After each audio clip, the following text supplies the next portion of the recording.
Bonjour à tous, bienvenue dans cette nouvelle vidéo. Alors on va continuer la suite de la formation sur Kubernetes. Dans cette vidéo on va commencer à entrer dans le vif du sujet, même si, voilà, on va pas encore pianoter, mais on va commencer à installer les vrais éléments. Donc il faut se dire que lorsque vous travaillez sur Kubernetes, ce qui est vraiment fort avec Kubernetes, c'est que je peux vous rassurer qu'en local, déjà avec votre ordinateur, vous serez à même de faire à peu près 80-90% des opérations sur Kubernetes via notamment deux outils, Docker Desktop ou Minikube. Donc on va revenir de cela plus tard.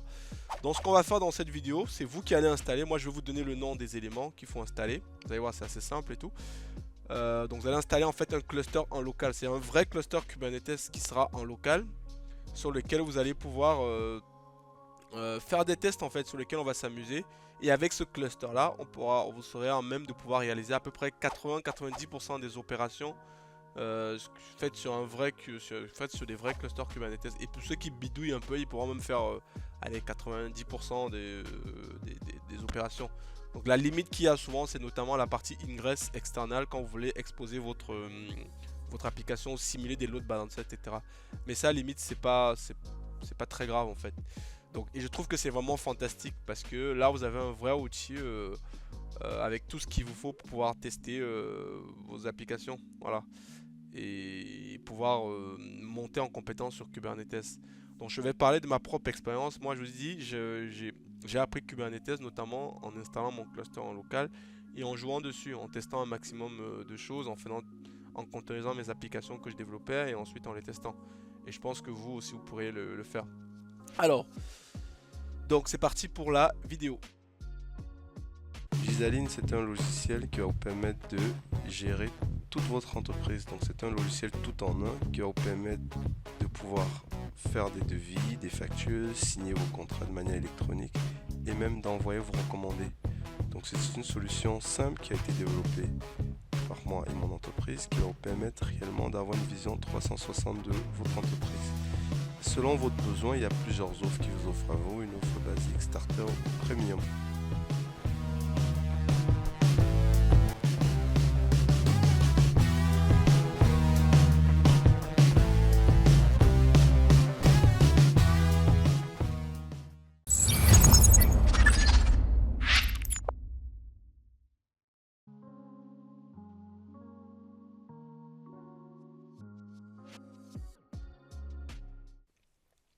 Donc vous aurez le choix donc pour installer votre cluster en local, vous aurez deux choix. Soit installer Docker Desktop ou installer Minikube.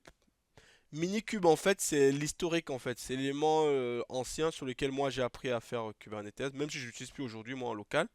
J'ai plus migré vers Docker Desktop, mais Minikube c'est l'historique, donc c'est vraiment l'élément de base sur lequel beaucoup de sysadmin, enfin de SRE, de personnes qui maîtrisent Kubernetes ont appris à travailler.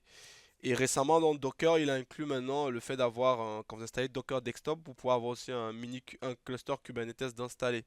Donc moi, à titre d'exemple, j'ai les deux installés sur ma machine, parce que j'ai une machine assez puissante, mais vous êtes libre en fait de pouvoir installer celui que vous préférez en fait. Voilà. Mais moi, comme j'ai dit, moi j'ai les deux sur ma machine, donc il faut installer soit Docker Desktop, soit Minikube. Alors c'est très simple d'installer l'un comme l'autre en fait. Donc vous tapez par exemple, on va dire Docker Desktop, vous tapez install Docker Desktop. Voilà, je ne vais pas l'installer hein, et ça vous donne toutes les commandes qu'il faut exécuter pour avoir Docker Desktop. Donc je vais pas le faire là selon l'environnement sur lequel vous êtes. Donc il y a pour Windows, il y a sur bon, je pourrais rajouter là donc Desktop Linux ou taper selon la distribution sur laquelle vous êtes. Donc vous pouvez choisir où vous êtes et il va l'installer. Il y a les commandes qui vont avec. Voilà.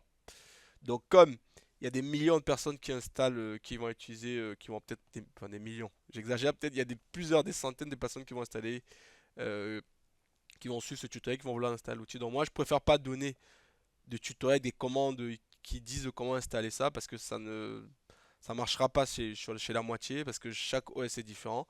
Donc tout ce que moi je peux vous donner, c'est vous donner les noms et vous tapez ça. Et quand vous installez Docker Desktop, vous devez avoir quelque chose comme ça. Vous devez avoir Kubernetes is running. Is running. Si je laisse moi zooper, voilà, Kubernetes is running. Donc moi j'ai Docker Desktop qui est installé et il vient maintenant avec Kubernetes. Et Bien sûr, vous pouvez aussi l'attacher, le désinstaller si vous voulez. Et pour ceux maintenant qui veulent installer Minikube, pareil, c'est le même principe. Vous tapez installer Minikube, Kubernetes. Il va vous envoyer là. Il y a les commandes selon que vous soyez sur Mac, sur Windows, sur Linux, etc. Voilà, donc c'est plutôt simple. Et là, il vous donne toutes les commandes pour savoir. Donc moi, on va ouvrir un petit terminal là. Donc moi, j'ai installé normalement, si je fais Minikube status là. Donc j'ai mon Minikube qui tourne, ouais. Et en même temps, j'ai aussi mon Docker Desktop. Donc si je fais, voilà, j'ai aussi mon Docker Desktop qui tourne. Donc là, moi sur ma machine, on peut dire que j'ai deux clusters Kubernetes. J'ai celui la version avec Docker Desktop et la version avec Minikube. Pour vérifier quand vous avez fait l'install, il y a un autre élément qui est très important à installer, c'est kubectl. Donc vous tapez install kubectl. Donc kubectl, c'est l'outil en ligne de commande en fait pour pouvoir travailler avec Kubernetes. Donc là, pareil à la commande là pour installer kubectl. Donc je pourrais vous mettre le lien en description parce que ça c'est un peu plus standard. Donc il faudra installer, donc pour résumer, vous allez installer Docker Desktop ou Minikube. Je dis bien ouf, vous n'êtes pas obligé d'installer les deux, mais pour ceux qui veulent, ils peuvent installer les deux. En général, les deux ils se valent quoi, c'est la même chose. Et ensuite vous devez installer, il est où là? Kubectl. Voilà, vous installez kubectl et vous aurez tout ce qu'il faut pour pouvoir démarrer. Ouais, voilà. Donc pour résumer ce que je vous disais, donc vous devez installer, donc pour faire tourner Kubernetes en local, donc installation en local de Kubernetes, vous pouvez installer soit Minikube, soit installer Docker Desktop, au choix. Donc comme je vous ai dit, vous tapez Docker Desktop install ou bien Docker install Minikube, voilà. Ça c'est l'un ou l'autre, voilà. Par contre, vous devriez installer kubectl. Que vous installez Docker Desktop ou bien Minikube, il sera obligatoire pour vous d'installer kubectl. Donc pareil, vous avez vu la commande, vous tapez juste kubectl install et vous allez pouvoir installer kubectl.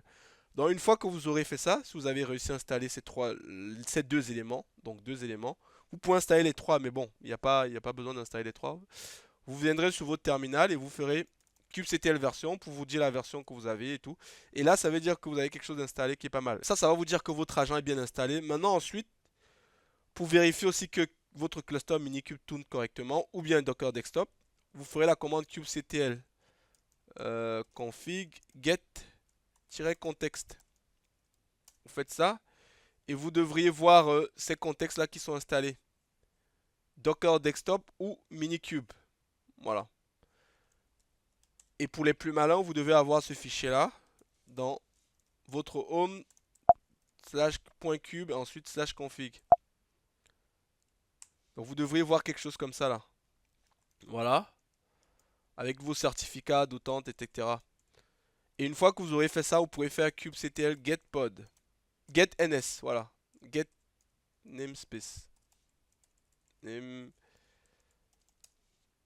Bon, moi dans mon cas, j'ai tous ces éléments là. On va dire que je vais changer, je vais faire kubectl. Donc vous devriez, quand vous faites kubectl getPod, namespace, vous devriez voir ça. Le default, vous devez voir kubnode release, kubepublic et kubesystem. Donc quand vous arrivez à ces éléments là, pas celui de SG là, parce que ça c'est un truc que j'ai créé pour une formation, je l'ai dans une école. Mais vous devriez voir ça selon le cluster que vous avez. Donc là, moi je suis sur le cluster Docker Desktop. Disons que je veux changer, je veux prendre Minikube. Juste à faire kubectl config use context Minikube. Est-ce qu'il va marcher? Voilà, là je suis maintenant sur Minikube. Et là si je fais kubectl get namespace, on verra ce que c'est en détail plus tard. Voilà, donc vous devrez avoir ça, le default, le public, le node release, le système. Donc selon vous voyez que c'est pas tout à fait les mêmes, ouais c'est le même nom en fait. Voilà, vous devez avoir la même chose.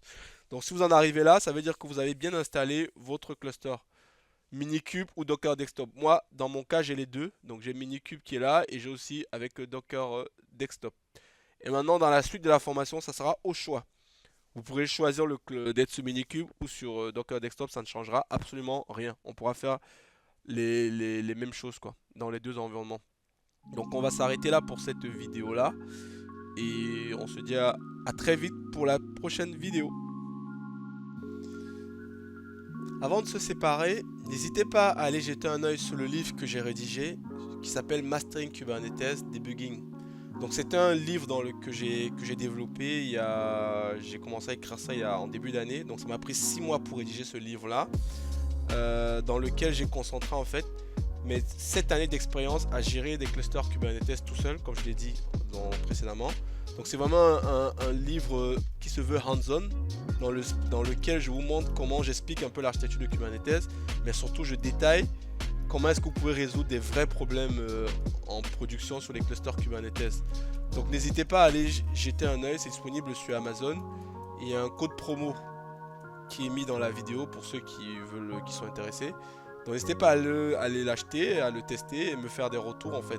Donc c'est vraiment un livre sur lequel j'ai mis en œuvre tout mon savoir-faire sur Kubernetes. J'ai hâte de pouvoir vous lire et je vous dis à très vite.